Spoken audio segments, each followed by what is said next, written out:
पंतप्रधान नरेंद्र मोदी आज महाराष्ट्र दौऱ्यावर सकाळच्या टप्प्यात मुंबईमध्ये तर दुपारी वाढवण बंदराची पायाभरणी केली जाणार। अजित पवारांकडून राजकोट किल्ल्यावर पाहणी, अधिकारी आणि स्थानिकांकडून घटनेची माहिती घेतली तर थोड्याच वेळात संजय राऊत देखील घटनास्थळी पोहोचणार। राजकोट पुतळा प्रकरणी आरोपी चेतन पाटील पोलिसांच्या ताब्यात। चेतनला कोल्हापुरातून घेतलंय ताब्यात।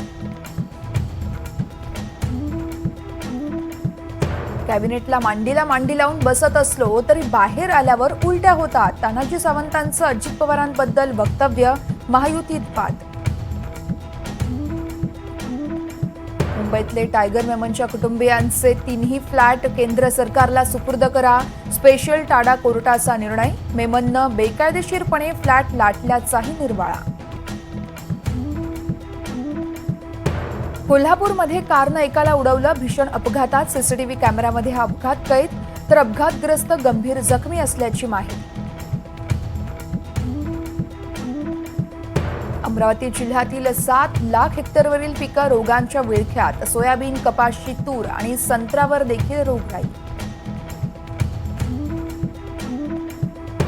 नाशिकमध्ये टवाळखोरांना महिलांनी दिलाय चोप। भर चौकात महिलांची छेड काढणाऱ्यांना बेदम चोप, तर 4 टवाळखोरांवर गुन्हे दाखल। भारतात मान्सूनचा रेकॉर्ड ब्रेक पाऊस। जुलै ते ऑगस्ट या महिन्यांमध्ये 30 वर्षातला सर्वाधिक पाऊस, तर खरीपाच्या पिकांमध्ये वाढ होण्याची शक्यता। दुसरी आण्विक पाणबुडी INS अरिघातचा दिमाखात समावेश। चीन पाकला टक्कर देण्यासाठी 3ही यावेळी तिसरी पाणबुडी देखील सज्ज झाल्याची माहिती।